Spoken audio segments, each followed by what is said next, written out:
Señor José Valencia, la crisis, el momento fuerte de la crisis en Ecuador duró 12 días. Según las últimas cifras, han habido 10 muertos, 1.300 heridos. ¿Cree usted que hubo un uso excesivo de la fuerza pública? Por el contrario, me parece que la fuerza pública ecuatoriana se comportó de una manera ejemplar. Siguió los protocolos de procedimientos para este tipo de circunstancias. Se ajustó también a los principios de La Habana, que es este acuerdo dentro de Naciones Unidas que establece cómo se usa la fuerza e incluso armas de fuego para el caso de estas manifestaciones. A pesar de estas cifras que son elevadas. Sí, fíjese que los muertos que hasta el momento no llegan a la decena, son 8 personas que hay que lamentar, por supuesto, que hayan fallecido, pero ninguna muere por disparos de arma de fuego, por disparos de la fuerza pública, ni siquiera por acciones de la fuerza pública.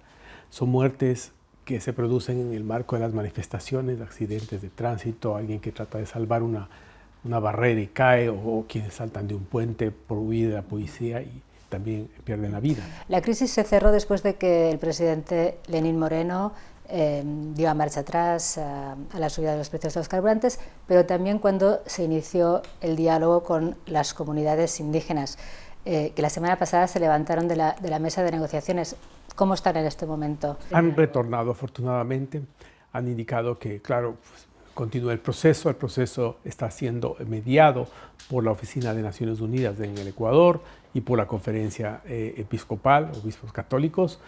Lo que el gobierno aspira es a esta actitud de apertura, incluso, como usted bien ha dicho, dejar de lado el decreto de eliminación de subsidios a los combustibles, sea respondida adecuadamente por la contraparte, que las organizaciones indígenas han tenido una posición al respecto e incluso se han disasociado, han puesto, han rechazado la acción de estos grupos violentos que hace un momento le decía que fueron los que realmente llevaron a un caos a la ciudad de Quito, al país en general, y que nosotros pensamos que tenían una agenda política oculta muy clara. La comunidad indígena, en el momento en que se retira de las negociaciones, es porque dice que se sienten perseguidos, ¿no? Que hay una investigación contra uno de sus líderes. ¿Es posible dialogar al mismo tiempo que se abren investigaciones? Algunos de los líderes indígenas han hecho declaraciones y han tenido actitudes que van en contra de la ley. La ley en un Estado de Derecho pues, se aplica a todas las personas, ¿no? Llamar, por ejemplo, a conformar ejércitos privados o tener otro tipo de declaraciones que se aproximan a al cuestionamiento del ordenamiento democrático, del ordenamiento constitucional, es un delito y por tanto hay que responder frente a esos pronunciamientos. No son los únicos que se han sentido perseguidos tras las revueltas. Hay líderes políticos próximos al expresidente Rafael Correa que han ingresado en prisión, otros que se han refugiado en la Embajada de México. Se dice que hay una caza de brujas contra los correístas. ¿Qué responden ustedes?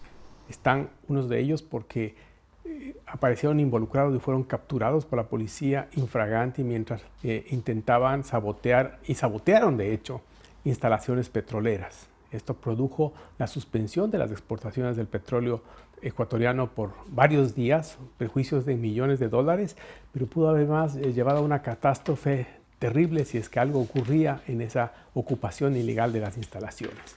Con respecto a la señora prefecta de Pichincha, ella hizo una serie de llamados a la movilización de la gente, a la acción en contra de la Constitución, y esa es la causa de haber sido también llamada, no por el gobierno, sino por la Administración de Justicia, por la Fiscalía, a rendir cuentas por un juez independiente. La justicia, al contrario de lo que ocurría en la época del expresidente Correa, ahora no está secuestrada, no es rehén del Ejecutivo, es una justicia independiente.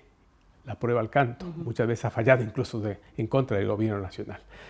Con respecto a las personas que se encuentran asiladas en la embajada o se encuentran alojadas dentro de la Embajada de México, no hay ninguna orden judicial contra esas personas. Además, varias de ellas gozan de fuero, de inmunidades porque son asambleístas, no pueden ser encarceladas ni nada. Entonces nosotros no nos explicamos, lo único que el gobierno piensa es que probablemente es una forma de ellos usar una caja de resonancia de alguna manera de su situación cuando en realidad mañana mismo podrían salir y tomar un avión si quieren salir del país o permanecer en el Ecuador sin ningún tipo de apremio legal. Probablemente tiene que ver con la acusación que lanzaron contra Rafael Correa. ¿Siguen hablando de golpe de Estado?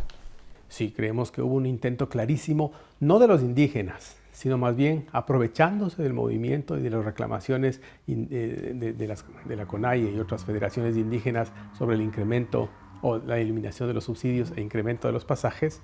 Hubo ciertamente la intención de subvertir el orden. De hecho, como le decía hace un momento, las federaciones indígenas han rechazado la violencia de estos grupos que trataron de subirse o de utilizar a las manifestaciones indígenas, de infiltrarlas, como han dicho los propios dirigentes de la CONAIE, para lograr su propia agenda, una agenda de desestabilización del país, de crear caos y propiciar por esa vía un reemplazo del gobierno al margen de la Constitución.